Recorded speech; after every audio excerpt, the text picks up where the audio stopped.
Eu sou Mário Persona e essas são as respostas que eu dei aos que me perguntaram sobre a Bíblia. Capítulo 1, versículo 15. Na verdade, graça é benefício, né? Porque ele tá programando uma segunda viagem, que ele fala, e com essa confiança, quis primeiro ir ter convosco. Ele já tinha estado com eles. E por vós passar a Macedônia e da Macedônia e outra vez ter convosco. Então, para que eles tivessem uma segunda oportunidade de serem beneficiados com a visita dele. Uma segunda graça é um segundo benefício. Não tem nada a ver com a graça de Deus, ou alguma coisa assim. Outras traduções dizem, na versão atualizada, revista atualizada, por essa confiança resolvi ir primeiro encontrar-me convosco para que tivesseis um segundo benefício. Vamos ver aqui se tem alguma outra. As outras falam também benefício, algumas falam graça. Aqui a versão Ave Maria católica fala, eu resolvera primeiro ir ter convosco para que recebesseis uma dupla alegria. Então ele está se referindo à sua visita, como sendo novamente trazer a eles um benefício. Para aqueles que realmente desfrutam da visita de um irmão mais dotado na palavra, é sempre um benefício, né? É sempre uma segunda graça, é sempre um privilégio nós recebemos. Então não tem nenhuma, embora a palavra graça apareça aqui, e a gente sempre acaba associando graça a um termo espiritual, na realidade aqui é simplesmente um segundo benefício. Deixa eu ver aqui na inglês também, na Bíblia inglesa também é a mesma coisa, um segundo benefício. Não é que eles seriam duplamente agraciados com algum dom espiritual, alguma coisa assim, não. É simplesmente que eles iam ter mais uma oportunidade de receber o ensino do apóstolo Paulo. Bom, ele podia fazer isso porque ele não tinha nem nada a esconder. Ele não tinha nenhum motivo oculto para as coisas que ele fazia. Então ele chama Deus como testemunha. Na realidade, esse é o costume, né? Em todo julgamento, até em todo fórum humano, você, perante Deus, eu não sei se ainda hoje eles usam isso, mas antigamente punha a mão sobre a Bíblia e prometia falar a verdade e só a verdade, nada mais que a verdade, e isso, claro, diante de Deus, como testemunha. Porque quando nós temos uma testemunha maior, que pode confirmar os nossos atos, então nada de errado em invocar a Deus por testemunha, desde que, claro, nós não estejamos fazendo isso usando o nome de Deus em vão, invocando a Deus por testemunha de uma conduta errada, não é? Daí, claro, Deus não vai testemunhar a nossa conduta, não vai dar o aval dele à nossa conduta errada. Então eu acredito que é isso aí que quer dizer. O versículo 23, invoco, porém, a Deus por testemunha sobre a minha alma, que para vos poupar, não tenho até agora ido a Corinto. Como assim? Porque se ele fosse, ele ia chamar a atenção deles. Ele ia chamar a atenção deles. Ele tinha uma repreensão para trazer sobre eles. Por quê? Claro, desde a primeira carta nós vimos como é que estava a situação dessa assembleia. Eles estavam totalmente descuidados, não julgavam o pecado e viviam de maneira carnal também, né? Com divisões, formando partidos. Então, para para poupá-los do dissabor de ter que chegar lá e colocar os panos na mesa e falar assim, ó, seguinte, gente, tá tudo errado aqui. Para poupá-los disso, ele ia dar mais tempo para eles poderem acertar as pontas, aparar as arestas. Não que tenhamos domínio sobre a vossa fé, ele está falando aqui, mas porque somos cooperadores do vosso gozo, porque pela fé estáis em pé. Então ele não está colocando dúvidas quanto à fé deles e nem estaria dando bronca na fé deles, mas na maneira deles, na atitude deles. Porque eles estavam naquela situação que Paulo fala assim, quando vocês se reúnem para a ceia, não é a ceia que vocês estão celebrando, né? Porque cada um vai, pega a comida antes do outro e tal. Então, olha o estado que estava aquilo ali. Quando ele, no capítulo 1 também, em 1 Coríntios, aliás, ele tem que adverti-los por estarem indo a juízo perante incrédulos, chamando incrédulos para julgar questões da Assembleia. Olha onde estava o negócio. Tudo o que, se a gente pudesse pegar as duas cartas dos Coríntios e escrever na forma de um livro, de um volume, o título seria Tudo o que uma Assembleia não deve fazer. Porque ali está tudo o que uma Assembleia não deve fazer. Se você analisar, é uma lista de coisas erradas, né? Então, certamente, eles iam sentir a visita de Paulo. Por isso ele ainda não queria ir. Talvez faltasse ainda a eles um tempo maior de exercício, com todas as admoestações feitas por carta, para depois Paulo ir visitá-los. Ele vai, acho que, falar disso mais adiante também, quando ele entra no capítulo 2, ele vai detalhar essa questão aí de como ele tinha entristecido os irmãos de Corinto. Como eles ficaram desapontados com Paulo. Mas não porque Paulo tivesse tentado dominar sobre eles. Não, simplesmente trouxe à tona a escória que eles estavam produzindo ali, né? Todo o erro que eles estavam produzindo, e não estavam julgando. O problema não é errar, né? O problema não é errar, todos nós erramos, uma assembleia erra também.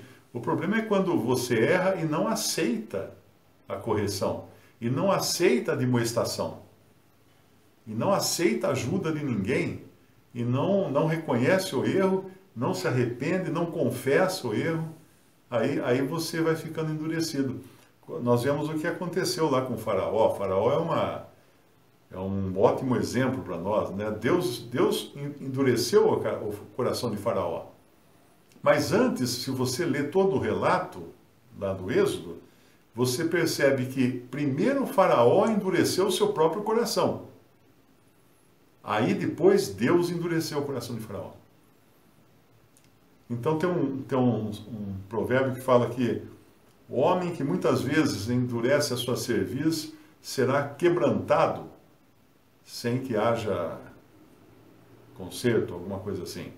Então quando você se endurece, você resiste à admoestação, você resiste ao aconselhamento, você resiste à ajuda dos irmãos que têm maior conhecimento até, que têm maior experiência, vai chegar uma hora que você endureceu tanto o seu coração que Deus vai, vamos dizer assim, colocar a pincelada final daquela cola que como é que chama aquela cola que não solta de jeito nenhum? Super Bond. Aí ele fala, tá bom, você quer endurecer o seu coração? Tá aqui, ó, Super Bond pro seu coração. Pronto. Quero ver se agora amolecer esse coração endurecido aí dessa maneira. Ele tinha autoridade apostólica, né? Mas pelo que parece aqui, eles estavam em Corinto contestando essa autoridade. É o que ele vai falar lá no capítulo 11. Vamos lá para o capítulo 11 um pouco. No versículo 1 ele fala assim: quisera eu me suportasseis um pouco na minha loucura.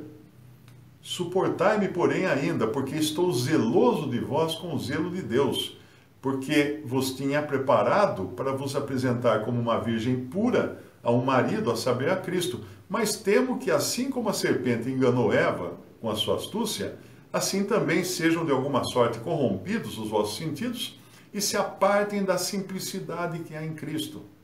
Porque se alguém for pregar-vos outro Jesus, que nós não temos pregado, ou se recebeis outro Espírito que não recebestes, ou outro Evangelho que não abraçastes, com razão o sofrereis, ou seja, vocês vão suportar isso facilmente.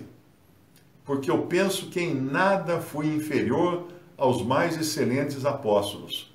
E se sou rude na palavra, não o sou, contudo, na ciência ou no conhecimento. Mas já em todas as coisas nos temos feito conhecer totalmente entre vós. Pequei, porventura, humilhando-me a mim mesmo, para que vós fosseis exaltados, porque de graça vos anunciei o Evangelho de Deus? Outras igrejas despojei eu para vos servir, recebendo delas salário, ou seja, ajuda financeira, ele recebeu de outras igrejas. E quando estava presente convosco e tinha necessidade, a ninguém fui pesado. Então ele vai, no capítulo 11, ele vai abrir o jogo aqui.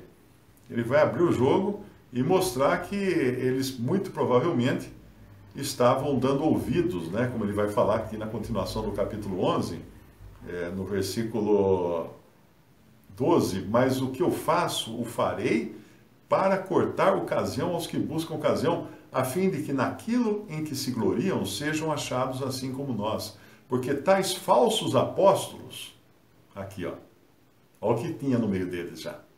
Tais falsos apóstolos são obreiros fraudulentos, transfigurando-se em apóstolos de Cristo, e não é maravilha, porque o próprio Satanás se transfigura em anjo de luz.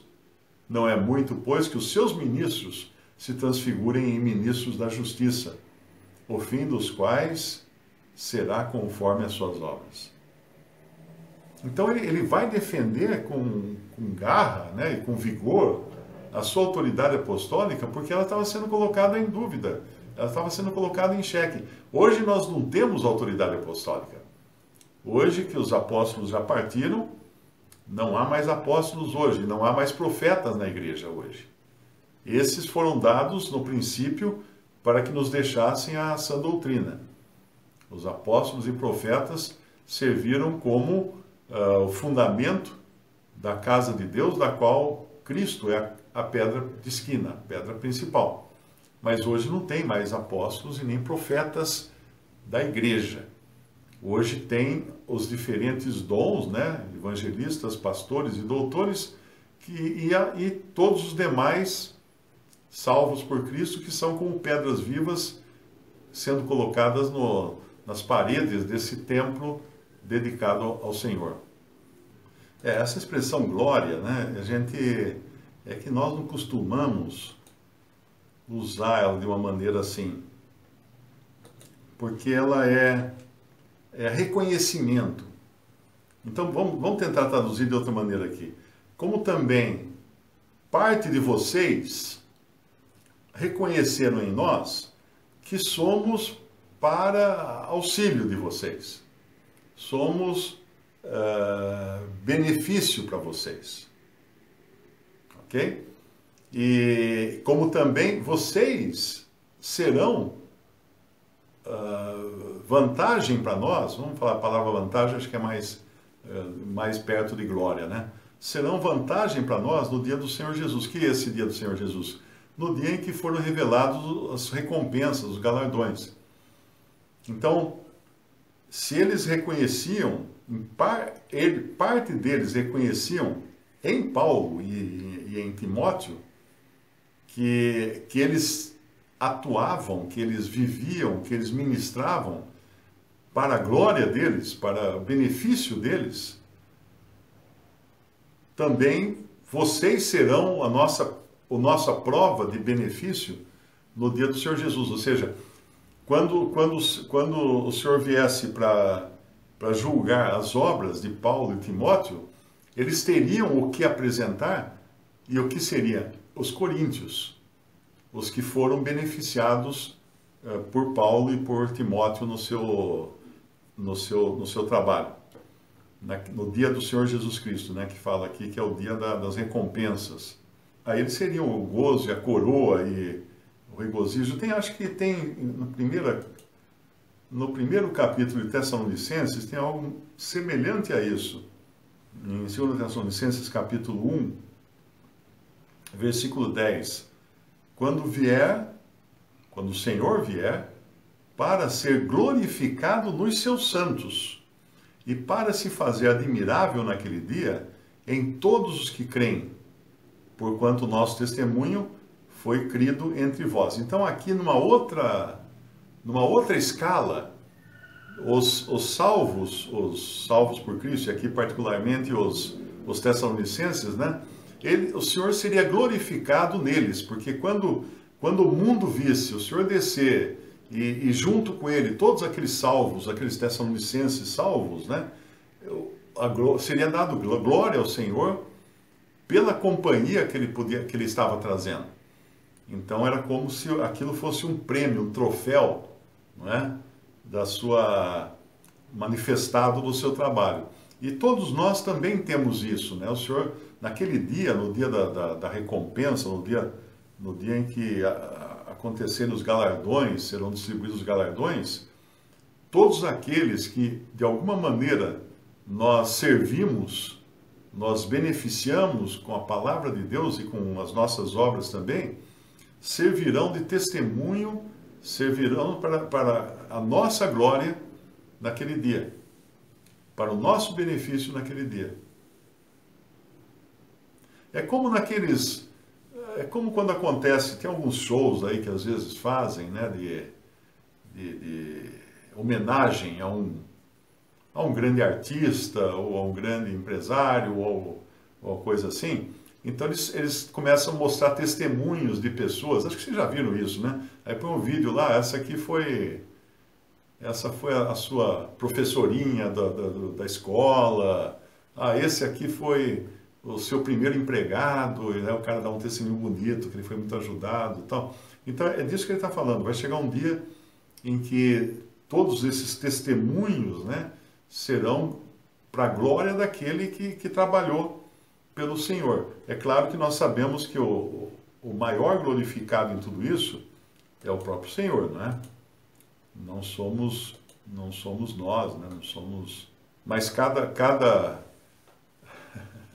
vou usar um termo agora, cada um que nós beneficiamos, né, é uma marca na coronha da nossa espingarda.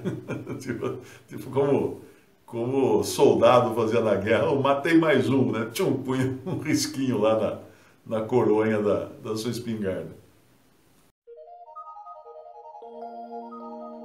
Visite o canal Respondidas no YouTube. Também respondi.com.br e 3minutos.net.